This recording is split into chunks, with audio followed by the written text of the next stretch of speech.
Que coisa boa, amigos, amigas, todos os parceiros que estão nos acompanhando. Vamos aí para mais uma live, né? Um tema fantástico, que é o direito constitucional ao meio ambiente ecologicamente equilibrado, como está ali no artigo 225 da nossa Constituição Cidadã de 88. Que coisa boa, temos convidados da melhor qualidade para debater esse tema, e a CONACAT se sente muito honrada com a presença. Não vou falar dos convidados agora, não. Quem vai falar disso vai ser a Regina Pimenta, que é a presidente do Sindicema, e vai conduzir todo esse debate, a moderadora de hoje. Então, ela que vai fazer as apresentações, mas, como eu já sei a qualidade das pessoas que estão participando conosco, eu quero deixar registrado o agradecimento da CONACAT por mais essa live. Felizmente, várias, hein, amigos? Estamos aí com diversas lives já realizadas, várias já programadas, e vamos, então, para mais uma jornada. Regina Pimenta, você está com a bola, por favor, você toca para frente. Obrigada, Antônio Carlos. Boa noite a todos. Agradeço muito o convite da CONACAT para mediar esse debate tão importante para o serviço público do meio ambiente, para os servidores do meio ambiente, para a sociedade. E hoje a gente está, assim, vivendo momentos, né, em que tem muitas tentativas de desmonte da legislação ambiental, das instituições, enfraquecimento do serviço público como um todo, grandes ameaças, né, aos servidores públicos. E hoje a gente conta aqui com convidados que têm uma grande relevância e conhecimento para a gente debater esse tema. E eu vou fazer, então, uma breve apresentação para mostrar, né, o peso desses debatedores que temos a honra de receber aqui hoje para esse debate. Nós temos aqui o deputado Rodrigo Agostinho. Ele é advogado, ambientalista, deputado federal, ele é filiado ao Partido Socialista Brasileiro, também é secretário-geral da Frente Parlamentar Mista de Defesa da Soberania Nacional. Seja muito bem-vindo ao nosso debate, agradeço muito a presença. Temos o doutor José Carlos Carvalho, né, um currículo aí de peso na área ambiental do nosso país, engenheiro florestal, foi ministro do Meio Ambiente no governo de Fernando Henrique Cardoso, tem uma atuação destacada, né, na organização de várias instituições, como o IBAMA, a SEMAD, né, a Secretaria de Desenvolvimento Sustentável de Minas, o IGAM, o Instituto Mineiro de Gestão das Águas. É um orgulho muito grande tê-lo aqui nesse debate conosco. Muito obrigada por ter aceitado. Meu amigo, né, das lutas sindicais aí, o Carlos Augusto, presidente do Sindicato dos Servidores Públicos de Carreira dos Profissionais de Meio Ambiente do Estado do Mato Grosso, o Sintema, né, Carlos? Também diretor da CONACAT. É uma alegria te ter aqui também para me ajudar nesse debate, trazendo toda a sua experiência sindical. Nós temos a Sheila Klenner, geóloga, analista ambiental da Secretaria do Meio Ambiente do Mato Grosso, pré-candidata a deputada estadual do PSDB. É uma alegria também ter você aqui, Sheila, para engrandecer esse debate. Agradeço muito a vocês. E aí, eu vou começar com uma pergunta para o deputado Rodrigo Agostinho, dando ênfase no artigo 225 da nossa Constituição Federal de 1988, que fala o seguinte: todos têm direito ao meio ambiente ecologicamente equilibrado, bem de uso comum do povo e essencial à sadia qualidade de vida, impondo-se ao poder público e à coletividade o dever de defendê-lo, preservá-lo para as presentes e futuras gerações. Aí, diante desse artigo, deputado, eu gostaria de ouvir do senhor de que forma a atuação do Legislativo pode influenciar na defesa e melhoria da qualidade ambiental. Regina, eu fico muito feliz de estar aqui hoje, quero agradecer muito esse convite, fico muito feliz em rever uma pessoa que eu admiro muito, que é o Zé Carlos Carvalho, enfim, que conduziu com tanto carinho tantos órgãos ambientais em Brasília, em Minas Gerais, enfim, tenho um carinho especial por ele, fico muito feliz de hoje poder estar junto com ele e com tantas pessoas aqui que são funcionários, servidores de carreira de órgãos públicos de meio ambiente, né? A Regina, que é bióloga, a Sheila, que é geóloga, enfim, o Carlos, que é o presidente do sindicato do Sintema. Então, assim, eu acho que a gente tem um desafio enorme de construir uma política pública ambiental que seja sólida. Construir política pública envolve vários fatores, e um deles é a legislação ambiental. Você fez a leitura de um artigo que eu sou apaixonado por ele, que é o artigo 225 da Constituição, e que traz um direito que é um direito de futuras gerações, é o direito que a gente chama de transgeracional. O direito brasileiro já protegia aquele bebê que já estava, o bebê que está por nascer, né, o nascituro, mas a gente não tinha algo na legislação que protegesse as futuras gerações. E a Constituição brasileira, ela foi muito feliz no caput do artigo 225 e nos seus diferentes incisos, parágrafos, enfim. Eu acho que tem muita coisa ali que é sensacional. Só que a gente não basta a gente ter legislação, eu acho que esse que é o grande desafio. Não basta a gente ter um código florestal, a gente tem uma impunidade enorme, né? Não basta a gente ter uma lei de recursos hídricos, né? A Lei 9433 de 97, e a gente não ter investimento em saneamento. Não basta a gente ter uma legislação de fauna se a gente não tem programas efetivos de conservação da fauna. Então, assim, eu acho que quando a gente discute política pública, a legislação ela é muito importante. Ela é uma base sólida, mas não basta a gente ter a lei. A gente precisa de algo mais. A gente precisa que os órgãos ambientais sejam fortes, tenham a estrutura necessária, tanto de equipamento quanto de servidores, que os servidores sejam capacitados, que a gente tenha o orçamento. Se faltar um desses pontos, se a gente tiver um bom servidor e uma boa lei, mas não tiver orçamento, o servidor vai ficar parado, sem ter o que fazer. Então, eu acho que o grande desafio que a gente tem é, obviamente, a gente conseguir cumprir as lacunas da legislação. Então, a gente tem uma legislação ambiental muito boa, mas tem lacunas. Acho que a gente precisa reconhecer que essas lacunas existem. Então, assim, lei de biomas, a gente tem só para a Mata Atlântica. Os outros biomas terrestres não têm legislação específica. O bioma marinho nem é tratado como bioma marinho e nem pelo IBGE. Ele é tratado como sistema costeiro marinho. Do ponto de vista de crimes ambientais, todos os crimes são tratados com menor potencial ofensivo, né? Então, ninguém vai preso. O cara destrói 10 mil hectares de floresta e não acontece nada, né? Então, ele é autuado, essas multas estão sendo prescritas. Então, assim, a gente precisa construir uma política pública sólida. E o respeito às carreiras típicas de Estado tem que acontecer, né? A gente está vendo um desmonte de órgãos federais, mas não apenas no âmbito federal. Eu estou assistindo isso em vários estados. No estado de São Paulo, fecharam o Instituto Florestal, fecharam o Instituto de Botânica, fecharam o Instituto Geológico, pegaram os servidores e criaram um novo órgão. A gente está vendo um total desprestígio aos colegiados. Um dos princípios de direito ambiental mais importante é o princípio da participação e do acesso à informação. Os colegiados, não que eles funcionassem às mil maravilhas, né?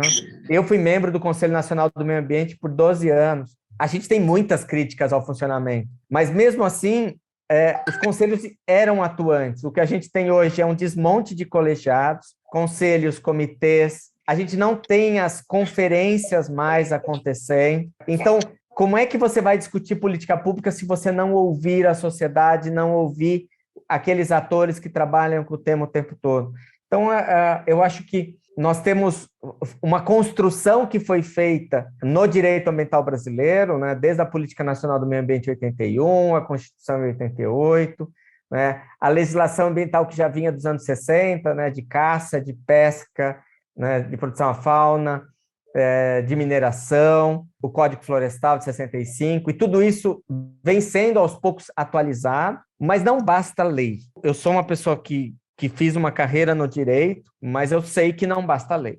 Nós precisamos de servidores capacitados, de orçamento, de equipamentos, um órgão ambiental estadual que vai fazer controle de poluição, se não tiver um laboratório, se não tiver um equipamento, não faz, né? Então, assim, eu acho que é realmente desafiador. Nós precisamos de política pública séria e consistente. Muito obrigada, deputada. É muito importante ter toda essa visão global, realmente, né, de toda a conjuntura, de que precisamos de políticas públicas consistentes, fortes, né, que conversam entre si, que podem realmente dar continuidade nas ações ambientais tão importantes para o nosso país. E aí eu peço a continuação desse tema de legislação com o doutor José Carlos Carvalho, como que a legislação ambiental ela pode trazer um desenvolvimento sustentável, que assegure o desenvolvimento como um todo, mas também um equilíbrio socioambiental. Quais as atualizações nós precisamos fazer nessa legislação para alcançarmos a tão sonhada sustentabilidade ambiental, né? Como combater a incessante e continuada enfraquecimento dessa legislação ambiental, doutor Zé Carlos? Dá uma noção para a gente do que fazer, o senhor que tem essa vasta experiência, né, por tantas instituições ao longo do tempo. Boa noite a todos e a todas que participam conosco aqui desse painel, aos que estão nos assistindo pelas redes sociais. Eu vou na mesma linha do deputado Rodrigo Agostinho. Ele fez um resumo muito conciso, muito preciso da nossa realidade. Nós temos uma legislação relativamente avançada, que avançou muito. É evidente que toda legislação precisa de ser aperfeiçoada, não há razão para ficar defendendo o status quo. Então, quando nós colocamos o tema da sustentabilidade, como você coloca, eu acho que a legislação pode avançar ainda mais. Ainda agora, o Congresso está debruçado, principalmente o Senado, na Lei Geral do Licenciamento, que passou por um retrocesso extraordinariamente prejudicial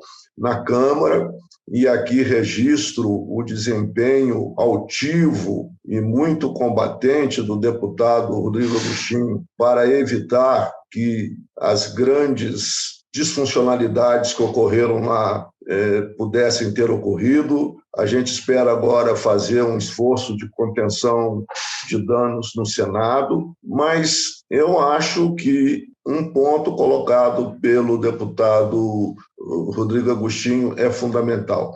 A nossa legislação é extraordinária, mas historicamente ela peca por falta de meios de implementação. Então, não basta ter uma lei boa como referencial conceitual e teórico se ela não tem os meios de implementação. Uma boa política passa pela existência de uma boa lei de concepção, passa por instituições capacitadas institucionalmente para implementá-las e passa por uma estrutura programática que presuma a existência de recursos orçamentários e financeiros que lhe dê concretude. Isso, infelizmente, não ocorre no Brasil. Ao contrário, nós vivemos um momento em que o SISNAMA e o Sistema Nacional de Gerenciamento de Recursos Hídricos passa por um processo de profundo enfraquecimento institucional, tanto no plano federal como na maioria dos estados brasileiros.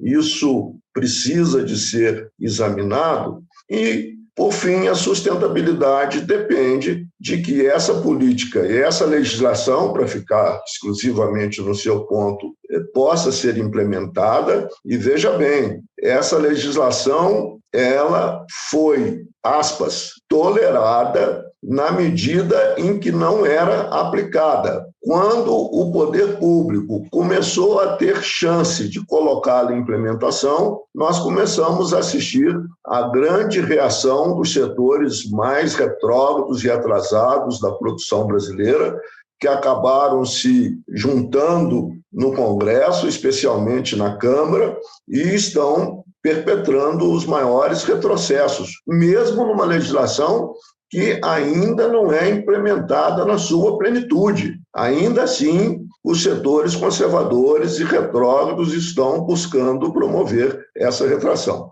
Por fim, eu queria apenas adicionar um ponto em relação à sustentabilidade. Nós temos uma legislação considerada satisfatória em relação aos mecanismos de comando e controle do Estado. Esse é um ponto que eu gostaria de enfatizar para concluir, porque a nossa legislação é muito baseada nos mecanismos de comando e controle do Estado. Por conseguinte, ela produz políticas de natureza reativas, ela existe para punir os danos ambientais, para punir o uso predatório dos recursos naturais. E nós precisamos de novas políticas, como a que surgiu em janeiro desse ano, também com grande esforço do deputado Rodrigo Agostinho, que foi a Política Nacional de Pagamento por Serviços Ambientais, porque nós precisamos de inaugurar um novo ciclo da política de meio ambiente para incentivar o uso sustentável ao lado da fiscalização do uso predatório. Excelente, doutor Zé Carlos. E, assim, a importância, né, de toda a sociedade ter o seu voto consciente para 2022, para que tenha essa visão no Congresso, para que a gente eleja aí candidatos que tenham essa visão do fortalecimento da legislação, de toda a conjuntura que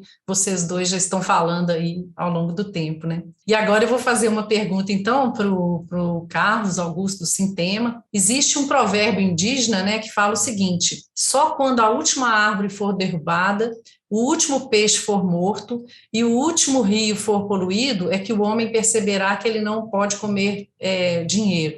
Analisando, né, a profundidade desse provérbio, né, qual a sua visão, enquanto sindicalista que atua na área do meio ambiente, sobre essa crescente degradação ambiental do mundo moderno, que vem trazendo a escassez hídrica, poluição dos solos, do ar, das águas, dos ecossistemas, né? Você ainda tem esperança, Carlos? Você vê aí uma luz no fim do túnel? Boa tarde aí aos nossos convidados, deputado Rodrigo Agostinho, Zé Carlos, Sheila, nossa amiga aí de todos os momentos, a Regina, que fala bastante pimenta, né? Antônio Carlos, mas esse ditado, né? Esse ditado indígena, né? A gente...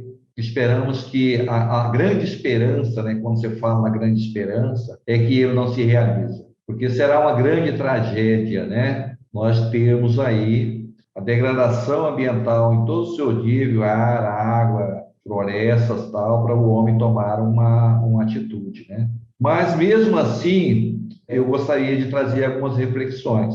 Nós estamos hoje vivendo uma guerra, uma guerra lá da Rússia, vezes Ucrânia. E já se, né, todo mundo já está precificando, né, quanto é que vai precisar para a gente fazer a reconstrução da Ucrânia. Uns falam em 900 bilhões, outros falam em 1 bilhão, 1 trilhão, né? E a guerra está acontecendo, uma tragédia. E aí eu pergunto, né, para a gente pensar um pouquinho, será que nós vamos ter que devastar a nossa casa para que a gente possa, em determinado momento, chegar e precificar o quanto vai custar isso? Ou a gente vai ter um despertar? E aí eu falo esse despertar, né? Quando a gente fala aí de biodiversidade, eu gostaria de colocar a biodiversidade humana dos povos, e talvez o índio, a gente precisaria, né? Muitas vezes a gente fala que a solução, muitas vezes, está numa plantinha, no animal, numa pesquisa, né? Será que nós não deveríamos voltarmos para os povos indígenas, já que eles têm uma concepção, uma visão diferente nossa? Será que a solução não está lá e não no nosso homem moderno, né? Então fica essa reflexão aí para a gente pensar. Mas eu sempre digo também para os nossos colegas sindicalizados de carreira, ainda bem que nós existimos, porque essa esperança também passa pelos profissionais do meio ambiente, dos pensadores do meio ambiente, das pessoas que defendem o meio ambiente. É só assim que a gente vai ter esse contrapeso para que realmente a gente tenha esse despertar, né? A conscientização da população, da sociedade, para que talvez nós unirmos isso e enxergarmos um pouquinho mais os povos, somente os povos indígenas, os andinos, a gente possa aprender um pouco mais sobre como preservar o meio ambiente. Então fica aí a colocação, só que é mais uma reflexão, né? Mas com certeza ele só vai conseguir isso concluindo a partir do momento que ele tiver profissionais valorizados, profissionais estimulados para realmente, né, como colocamos aí, nós temos uma legislação, mas ela precisa ser executada. E essa execução recai sobre os profissionais do meio ambiente. Então, só com valorização que nós vamos poder ter profissionais mais comprometidos, já que nós temos, né, que eu acho que é uma vocação, todo mundo que entra nessa questão, trabalhar com o meio ambiente de uma hora para outra, vira um ambientalista, né, e nós vamos conseguir realmente evoluir em questões ambientais. Carlos, eu também acredito que os sindicatos têm grande relevância, né, na defesa do trabalho, das estruturas do servidor do meio ambiente, das estruturas para que a gente possa desenvolver todo esse contexto de proteção ambiental. Então, o trabalho também do sindicato é muito importante e relevante nesse momento, né? E aí eu pergunto a Sheila, nessa linha também, que a gente está falando aqui, né, da importância da defesa permanente e incansável do meio ambiente sustentável, né, como um direito constitucional da sociedade e um dever do Estado. Na sua opinião, Sheila, como que o legislativo ele pode atuar na defesa do serviço público e dos servidores públicos que integram esses sistemas públicos do meio ambiente? Olá, boa noite a todos. Sinto honrada de ter sido convidada para participar da live da CONACAT. Quero agradecer ao meu presidente. Estou honrada de estar aqui com o ex-ministro do Meio Ambiente. Isso é emocionante. E muito melhor ainda por ter ouvido as palavras dele, tão sensatas. E também do deputado Rodrigo. Muito obrigado por você fazer a defesa da questão ambiental aí na Câmara Federal. Bem, acho que eu tenho que sintetizar tudo que foi dito, né? O parlamento, ele está lá para nos defender. Nós precisamos de um parlamento coeso, que entenda a função do servidor público. Nós precisamos de existir. E a gente tem visto um desmantelo do serviço público, né? A gente tem visto uma militarização do serviço público. Antes da nossa live, a gente estava conversando, eu estava dizendo de alguns subterfúgios que são postos para ocupar as vagas efetivas. Vamos fazer contratação, um superestágio. Então, eu acho que o parlamento ele deve atuar mais assim. Vamos entender as carreiras de Estado. Eu acho, conforme a gente sabe, que o artigo 225 fala sobre meio ambiente, então já está na Constituição Federal.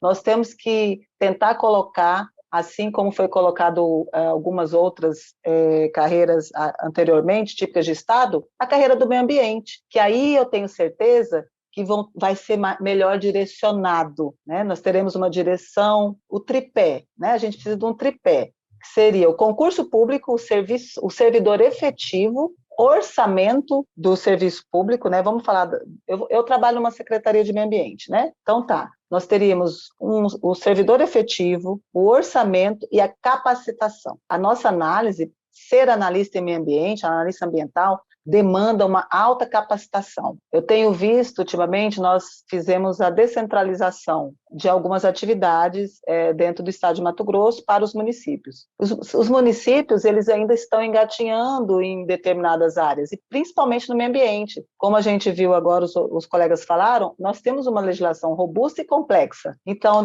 eu posso isso, uma lei fala que você pode isso, a outra fala que você não pode. Aí vem uma outra e fala, você pode se... Então, para nós que estamos dentro da Secretaria de Estado, a gente tem os setores separados e fica muito mais fácil. Quando você chega numa descentralização, num município, o analista vai fazer tudo. Então, quando o parlamento pensar, o parlamento tem que pensar de cima para baixo. E tem que haver, sim, eu gostaria que os nossos representantes lutassem para o fortalecimento do serviço público, não desmantê-lo do serviço público, porque a gente desempenha, como servidor público de meio ambiente, um serviço com muita capacidade técnica, né? A gente tem que ser técnico e jurídico ao mesmo tempo. Trabalhar com o meio ambiente é isso, ter capacitação técnica e jurídica.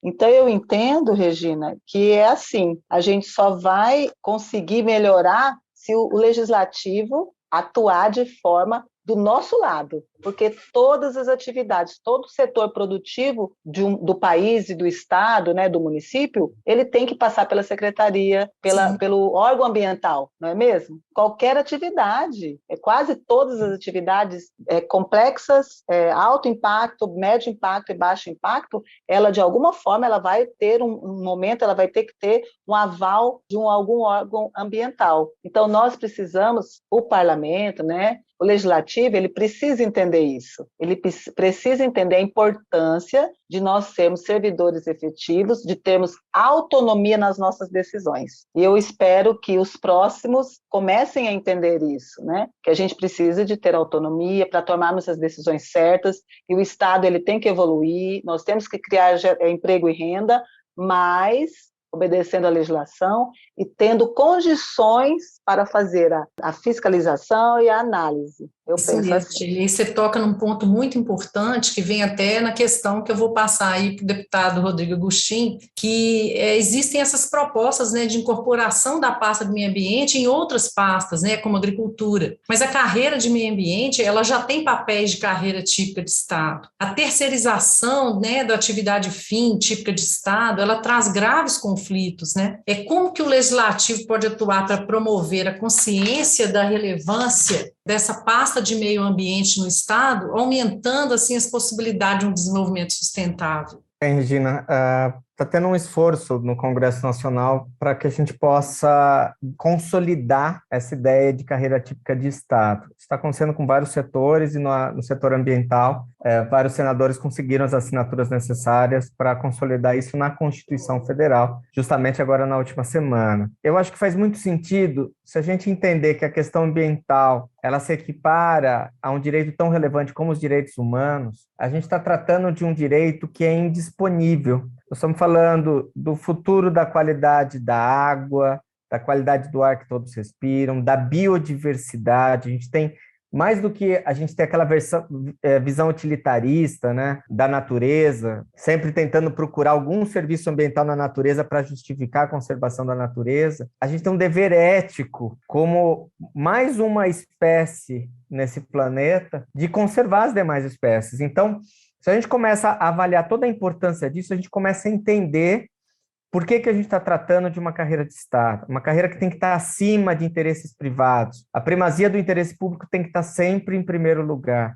Não faz sentido a gente pensar numa possível terceirização, por exemplo, de um fiscal, de um analista que vai analisar um processo de licenciamento, um processo de outorga, um processo onde o interesse público tem que estar sempre em primeiro lugar.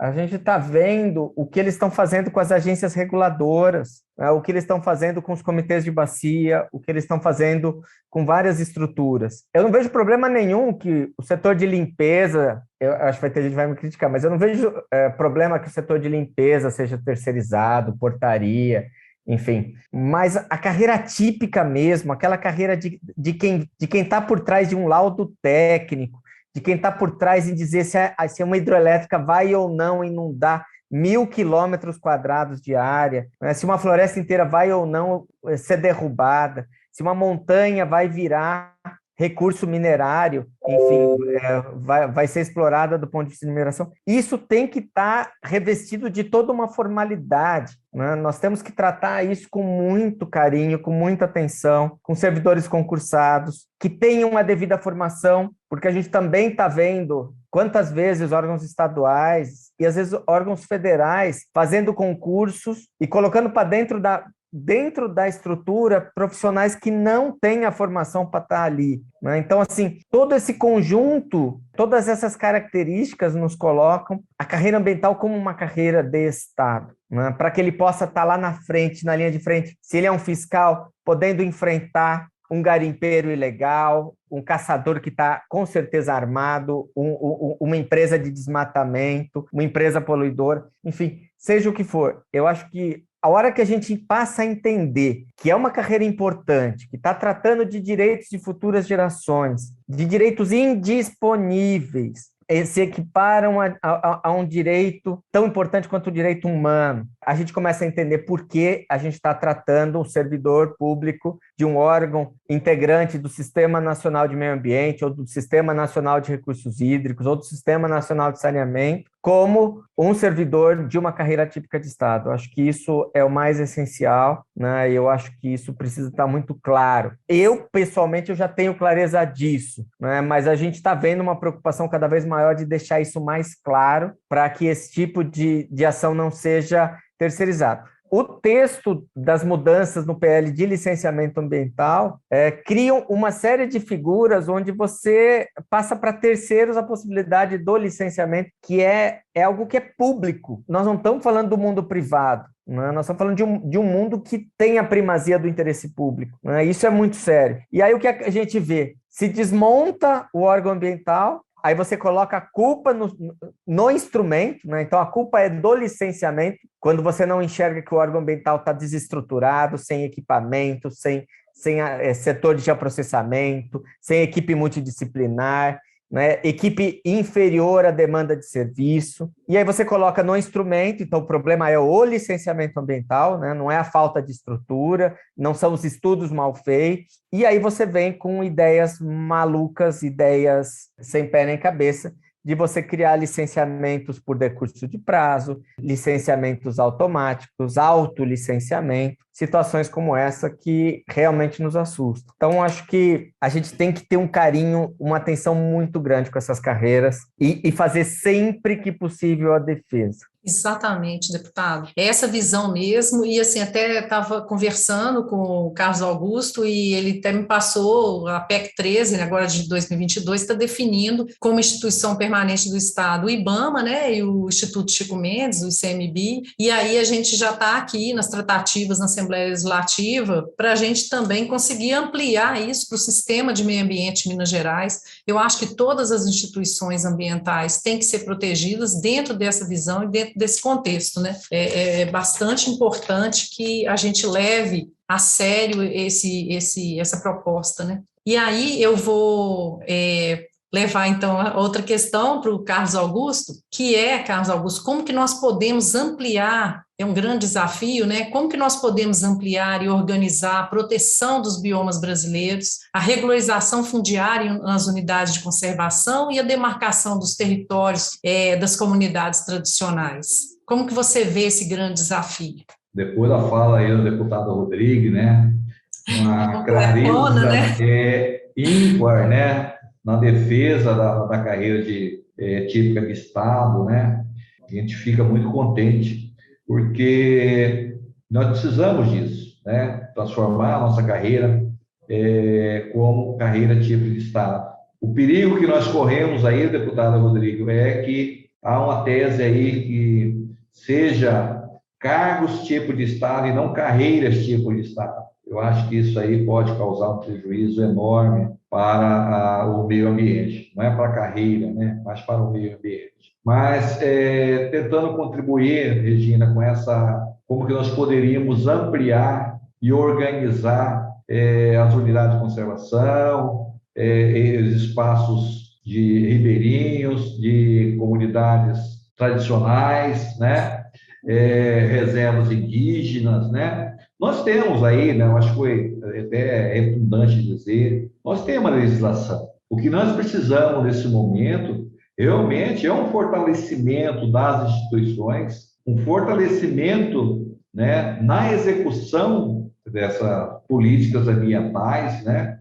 Porque nós sabemos que o que nos falta muitas vezes, né? E aí se toca nessa questão. A terceirização, nós subentendemos que é aquilo que nós não temos a vocação para desempenhar. A limpeza, isso não está no nosso dia a dia, né? O custo seria enorme, então a gente terceiriza isso para que alguém mais especializado venha executar aquela atividade. Mas nós somos especialistas na questão ambiental. Então, a gente precisa separar muito bem isso, né? Aquilo que compete a nós não pode ser terceirizado. Então, essa ampliação, vamos dizer assim, das unidades de conservação, das reservas indígenas, né, carece realmente, né, do georreferenciamento, da questão fundiária, né, para que a gente possa, a partir disso, né, levar recursos, ver qual que as vocações daquilo, né, o georreferenciamento socioeconômico, há necessidade também de se fazer. Nós não defendemos, vamos dizer assim, um antagonismo entre meio ambiente e economia, mas nós precisamos encontrar, como o Buda fala no seu discurso, né, o caminho do meio. E isso passa, né, por nós, eu diria assim, por nós. Porque quando a gente olha as outras carreiras, longe de diminuir a importância dela, né? Mas a gente vai observar que a gente, estrategicamente, a gente tem uma relevância muito grande, né? E se o governo tivesse uma visão diferente, né, para essas questões, nós temos certeza que os resultados seriam melhores. Sim. Nós temos condição de realmente trilhar esse caminho de meio, encontrar a vocação para cada bioma, para cada situação, seja reserva indígena, seja comunidades tradicionais, seja outras opções, né, que nós podemos ter. Agora, nós temos 46 unidades de conservação no estado de Mato Grosso e está a Deus dará, porque se nós temos só os decretos criando essas unidades de conservação, mas quando a gente vai para a prática, né, falta muito, né? Falta e muito, né? E isso gera, né, conflitos, gera invasões, gera retiradas de madeira e outras coisas, né, que estão aí. Então, né, Regina, nós somos os grandes, vamos dizer assim, executores disso aí. E nós precisamos repensar isso aí e nos posicionarmos e lutarmos para que realmente a gente seja, com uma carreira tipo de Estado, a gente possa realmente ter condição de executar as políticas ambientais. Sim, e eu acho que quando a gente fala em unidade de conservação e todo esse contexto, a gente também precisa salientar a educação da sociedade, o entendimento, né, da importância dessas áreas de conservação, o respeito a essas áreas, né? Existe uma grande missão ainda, que acho que vai além do legislativo, que é a própria educação ambiental para a nossa sociedade. Eu vejo muito por esse lado também. E a Sheila, ela tinha começado a falar, Sheila, dessa importância da autonomia financeira, administrativa, né, dos órgãos e dos servidores que defendem o meio ambiente, para o fortalecimento de uma legislação, né, que seja realmente respeitada e implementada. Mas como que a gente pode fortalecer através do legislativo? Quais as ações você vê que seriam importantes serem desenvolvidas nesse momento? Então, como eu disse, como o próprio deputado falou, da tipificação das carreiras. Hoje a gente tem, é claro que parece, já tivemos momentos com maior problema em relação a orçamento dentro da secretaria. Eu vou falar a minha realidade, né? A realidade da nossa secretaria. Talvez o Carlos pode até também corroborar com a minha resposta. Mas se você tem um orçamento próprio, com uma gestão própria dentro do órgão, eu acho que fica tudo muito mais fácil. Por exemplo, a gente demanda muita tecnologia. Hoje a gente tem programa grande de combate ao desmatamento. Então a gente fica ali, precisa de ter um drone. Aí a gente espera ter um TAC para conseguir comprar o drone. Então, assim, a nossa secretária, eu vejo que o tempo inteiro ela está buscando equipar a nossa secretaria, tentando achar o dinheiro próprio, através de TAC, principalmente através de TAC, né? Sim. Então, assim, tem as ações de fiscalização, multa, desmate, problemas. Então, assim que a gente consegue. Então, seria importante nós termos um orçamento próprio, porque é uma carreira importantíssima. Sem o órgão gestor ambiental, a gente não tem desenvolvimento dentro do Estado, dentro do país. Então, assim, todo o setor produtivo passa pela Secretaria de Estado de Meio Ambiente. Então, nós precisamos fortalecer desta forma, né? O legislativo ele tem que olhar dessa forma, e tem que ver o órgão ambiental como um parceiro do desenvolvimento e melhorando a nossa carreira, melhorando as nossas condições financeiras, a gente consegue desenvolver mais a educação ambiental, porque não adianta ter política, não adianta ter lei, se você não tem esse diálogo com a sociedade, passando pela educação ambiental. A educação ambiental é tudo. Quando nós implementarmos efetivamente a nossa política de educação ambiental, a nossa acabou de ser publicada agora, né? Dentro do Estado, da Secretaria, enquanto isso não estiver efetivamente sendo implantado, nós não vamos conseguir chegar a lugar nenhum. Então, o Carlos falou das nossas unidades de conservação, né? É muito difícil, a gente tem, nosso estado, quando eu saio da capital, para eu ir lá para o norte, você falou que Minas é grande, a gente anda 24 horas, e é sem asfalto, Então, você tem uma reserva, uma unidade de conservação lá na ponta. Então, quem que vai cuidar? Não tem barco, não tem uma casa, não tem uma sede, né? Às vezes a pessoa está ali, eles contratam alguém que já é ali da região, né? Então, nós precisamos fortalecer a nossa carreira. O legislativo ele tem que olhar para isso, ele tem que olhar para o servidor público como aliado. O servidor público ele é aliado do Estado. A gente nós não podemos ser massacrados e sermos responsáveis por tudo de ruim que acontece hoje, e não somos. Começa pelos nossos impostos, que nós pagamos ele na fonte. A gente não sonega, servidor público não sonega. O dinheiro que vai, ele volta. Então, nós precisamos que o legislativo, que o parlamento nos vejam como aliados da criação de emprego, da geração de emprego e renda, do combate ao desmatamento, do combate à pobreza, da erradicação de doenças. O servidor público precisa ser cada vez mais fortalecido e reconhecido. Então, eu espero isso do parlamento. O que eu vi aqui o deputado Rodrigo Agostinho falando, fico muito feliz e corroboro com muito dos pensamentos dele, sim. Nós precisamos fortalecer, as políticas já existem, elas precisam ser implantadas, implementadas, e para isso precisa de orçamento. Sem financeiro, sem orçamento, a gente não vai a lugar nenhum. E aí a gente tem que ficar pedindo para os organismos internacionais, para a gente conseguir implementar as políticas. Perfeito, Sheila, é isso mesmo. Acho que a gente tem muito a evoluir como sociedade, todo esse entendimento, não ficar preso entre nós que estamos vivendo no nosso dia a dia, na nossa atividade, né, de rotina, mas também ampliar esse debate para a sociedade, com lives como essa. A CONACACHT tem feito um trabalho brilhante, foram várias lives em vários contextos que são importante divulgar para a sociedade e ampliar esse debate nessa consciência social. Então, é isso mesmo. E, doutor Zé Carlos, a gente quase que fazendo um resumo de tudo que nós temos conversado aqui, né? A gente viu que existe um PL 3729 de 2004, que foi aprovado lá na Câmara, e agora está tramitando no Senado, como o PL 2159 de 2021, que vai inferindo, né, diretamente as normas, os princípios de transparência, de precaução, publicidade, que atinge diretamente o direito ao meio ambiente estabelecido aí pela nossa Constituição, né? Que fala que para instalar uma obra, um empreendimento ou uma atividade potencialmente causadora de um impacto ambiental, seria exigido um estudo prévio desse impacto,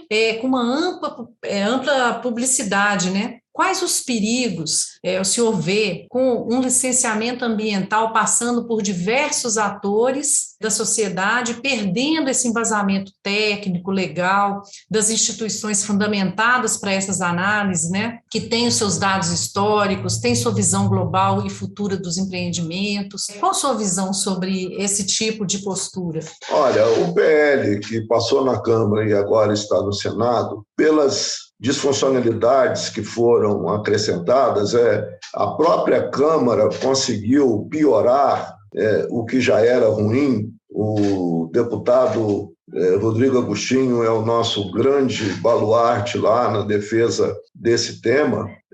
O relator anterior ao que fez o relato final conseguiu ter um texto melhor, incorporando, inclusive, propostas da Frente Parlamentar Ambientalista que desapareceram completamente no relatório final e no rolo compressor que foi organizado pelo presidente Arthur Lira para votar uma lei absolutamente desconectada da realidade brasileira e das nossas demandas, quando a gente considera a proteção do meio ambiente um fundamento para a sustentabilidade, inclusive para requalificar o Brasil no plano internacional, incluindo o mercado internacional para os nossos produtos de exportação. Então, nós estamos falando de meio ambiente e também de economia. Algumas questões eu acho que realmente merecem ser avaliadas. Eu não defendo o licenciamento ambiental exatamente como está, porque eu não defendo o status quo. Eu acho que há sempre algo que pode ser melhorado, e aquilo que pode ser melhorado deve ser objeto de aperfeiçoamento, mas o que nós não podemos aceitar é que, a pretexto de aperfeiçoar, o Congresso e a Câmara em particular tenha se valido do seu poder para promover um grande retrocesso, incluindo a retirada, a inexigibilidade do licenciamento de obras de infraestrutura, permitindo uma LAC que eu concordo que possa ser adotada para empreendimento de pequeno porte, de pequeno impacto, em situações definidas na lei, mas não com a abertura que está hoje estabelecida, conquistas que já tinham sido incluídas pela frente parlamentarista, como o saneamento ecológico econômico, avaliação de impacto, de avaliação estratégica de impacto ambiental, foram retiradas do relatório final,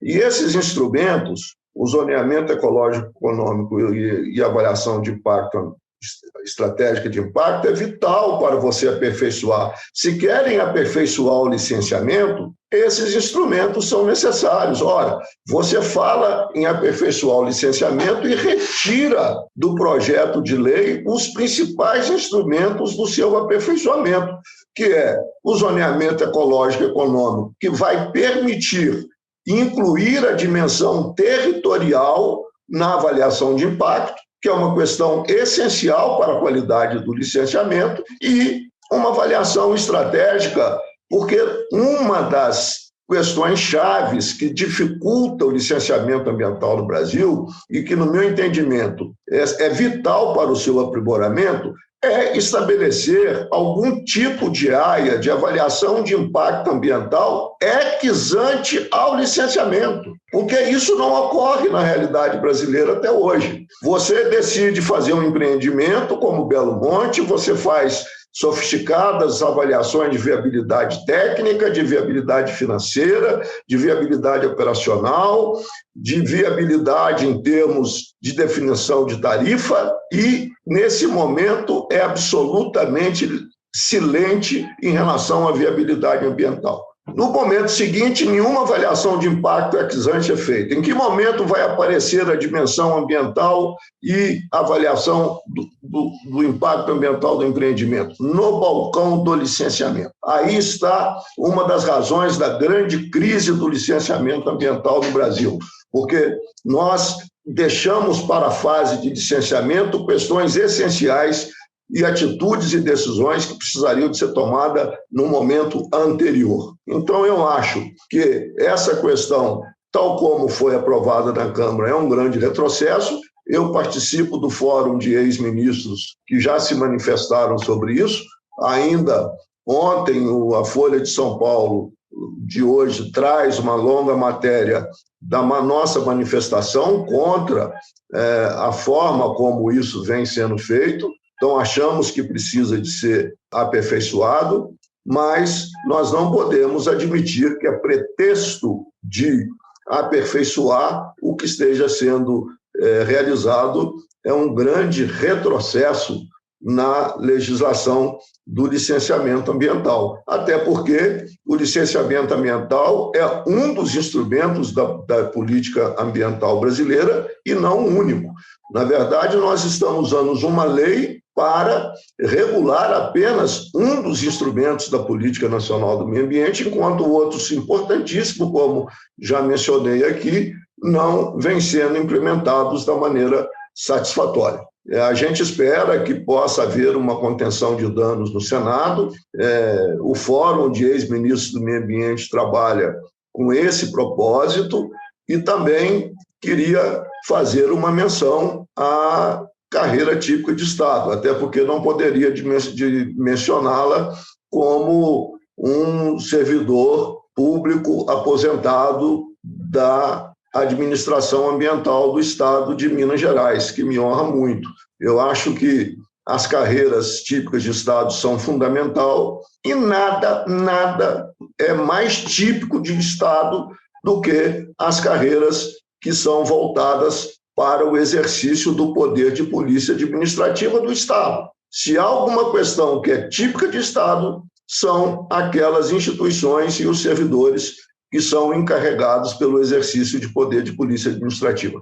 E a gente espera que isso prevaleça em algum momento no Congresso Nacional. São muitos desafios, né? A gente poderia ficar aqui debatendo sobre vários, e a defesa também que tem que ser construída aí para as instituições, os servidores do meio ambiente, mas a gente tem que ir finalizando a nossa live, né? Eu vou finalizar passando para todos os nossos convidados, fazer um breve encerramento, agradecendo a toda a nossa audiência, pedindo para que compartilhem, divulguem essa live, que é muito importante, todas as falas que tiveram aqui nesse debate para nossa sociedade, para o serviço público do meio ambiente, um debate muito rico. Então, por favor, quem quer começar? Sheila, por favor. Eu quero agradecer o convite de vocês. Eu acho que foi muito pouco.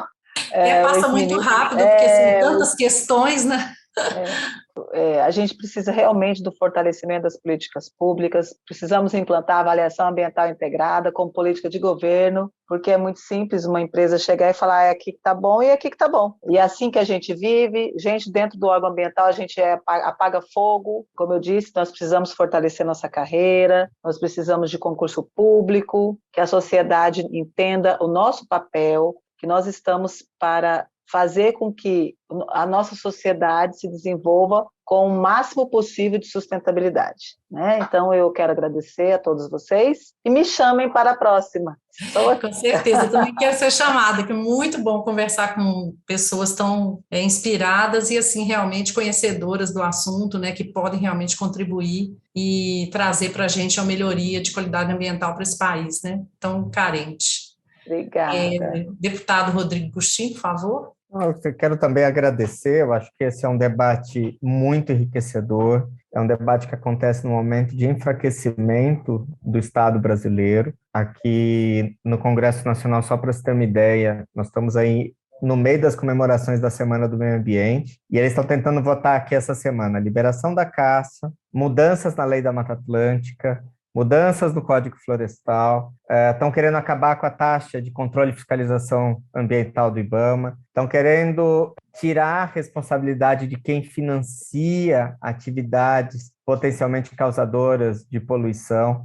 No Senado estão tentando votar licenciamento ambiental, grilagem de terras, estão tentando votar a lei do agrotóxicos. Então, assim, a gente está vivendo um momento muito difícil. Eu estou aqui com vocês, a minha cabeça está longe, porque a gente vai ter, para poder conseguir acompanhar todos os projetos, eu estou hoje em 7 comissões aqui na Câmara. Nossa, imagina. Então, ao mesmo tempo que eu estou na reunião da Comissão de Meio Ambiente, eu estou na de Agricultura, estou na de Mineração, porque a coisa está muito feia, a gente tem poucos deputados carregando essa bandeira aqui dentro. Então, é um momento muito difícil. Quero dizer que eu concordo com o ministro Zé Carlos, o que diz respeito que eu também não concordo com o que está aí colocado, né? Eu acho assim, o Brasil acabou, por uma série de motivos, vários instrumentos brasileiros que são usados no Brasil, são usados muito de forma cartorial, né? E em alguns estados o licenciamento virou isso. Às vezes o servidor que está ali, por falta de preparo, por falta de estrutura, ele acaba batendo carimbo muito mais preocupado se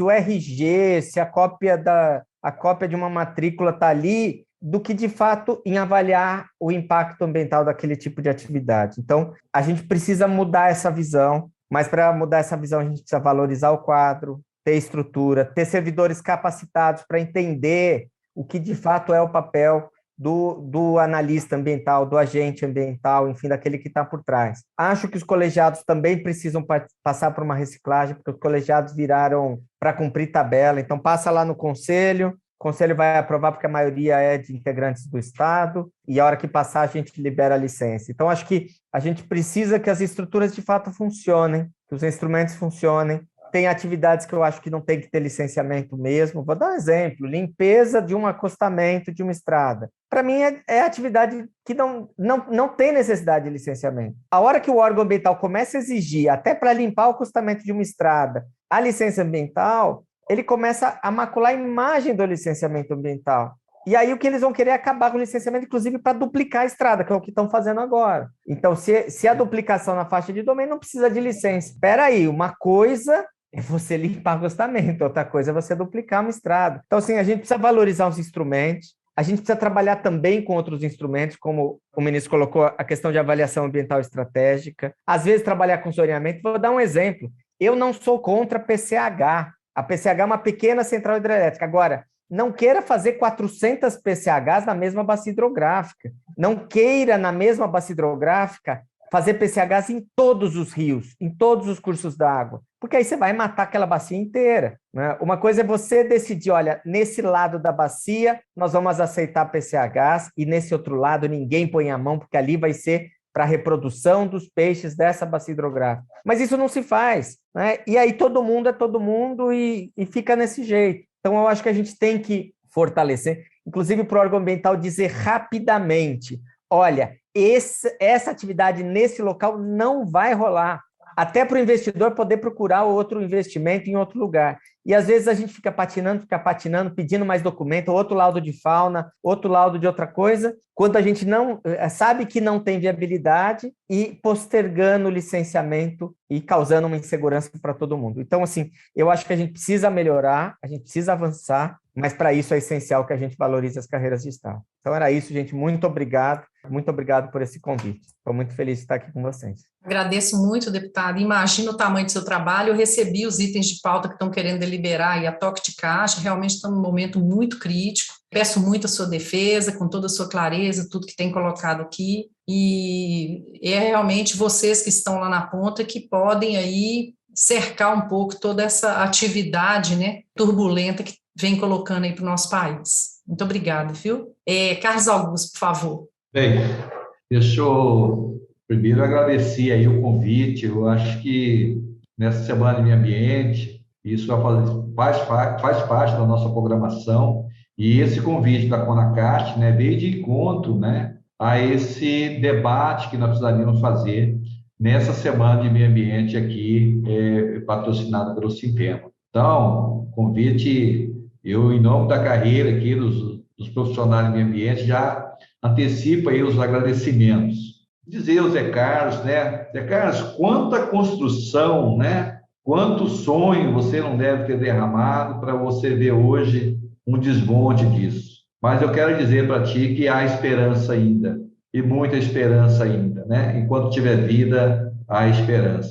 Ao deputado Rodrigo aí, Rodrigo, nós esperamos contar sempre contigo lá no Legislativo. A gente tem frequentado o Legislativo lá, somente com a PEC 32, e agora, com certeza, nós vamos precisar ter esse apoio e ter uma mobilização com referência à PEC 13. A Regina, meu muito obrigado, Regina, por ter lembrado aí do estado de Mato Grosso. E a Sheila, esperamos que ela tenha aí os próximos anos aí de sucesso com esse desafio que ela começa. E Antônio Carlos, nossos agradecimentos, né? Eu não tenho palavra para agradecer tanto assim o Antônio Carlos.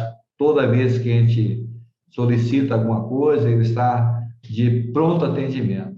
Só para fazer assim a última colocação, nós precisamos mudar essa visão que o órgão ambiental é o órgão de arrecadação. Nós temos isso muito aqui, né?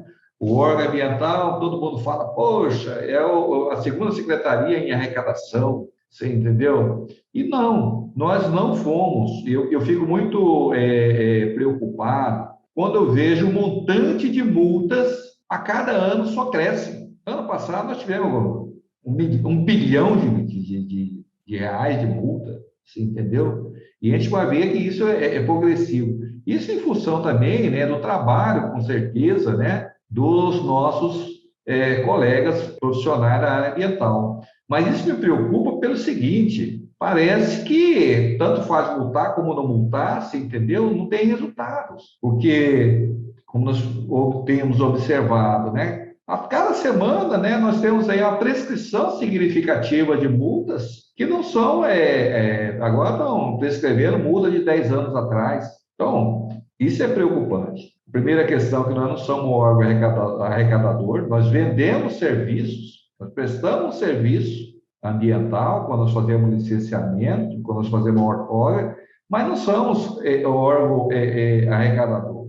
E a segunda questão é essa questão que eu falo, que nós precisamos, enquanto sindicato, enquanto categoria, realmente participar mais das decisões das questões ambientais. Então, meu muito obrigado, fiquem com Deus e que a gente possa ter aí os bons resultados nessa área ambiental. Muito obrigada, Carlos. Doutor Zé Carlos, por favor. Eu também quero agradecer o convite, agradecer a oportunidade que nos foi oferecida de participar desse debate, manifestar o prazer de ter compartilhado essa live com todos os colegas que participaram, que trouxeram as suas reflexões, manifestaram as suas opiniões e enriqueceram sobremaneira esse programa. E dizer que quando nós falamos de meio ambiente, é da vida que nós estamos falando. E se nós estamos falando da vida, nós estamos falando de um direito fundamental. O deputado Rodrigo equiparou direitos do direito ambiental aos direitos humanos. E foi muito feliz nessa comparação. Talvez até, se a gente for imaginar, sem a visão antropocentrista que orienta o pensamento da civilização contemporânea, nós poderíamos até concluir que o direito ao meio ambiente como direito à vida pode estar numa hierarquia superior, porque a vida não se manifesta num ambiente destroçado. E também porque os seres humanos, os humanos, não sobrevivem sem os demais seres vivos e sem o meio físico que os cerca. Essa é uma realidade biológica, é uma realidade planetária, é uma realidade da vida. Então, com essa percepção, é nessa perspectiva que nós temos que imaginar a atuação dos órgãos e entidades ambientais dos municípios, dos estados e da União, e o nosso papel como servidor público dessas instituições. Nós estamos investidos da mais alta responsabilidade de assegurar a vida na sua plenitude e precisamos de trabalhar intensamente para que esse papel seja reconhecido em todas as esferas de poder e também na sociedade, porque a Constituição é clara, ela outorga direitos à coletividade, mas também atribui à coletividade a obrigação de proteger o meio ambiente. E isso pressupõe grandes esforços em educação ambiental, formal e informal, porque sem educação nós não fazemos mudanças. Só a educação promove mudanças de comportamento da sociedade e mudança de atitude dos cidadãos.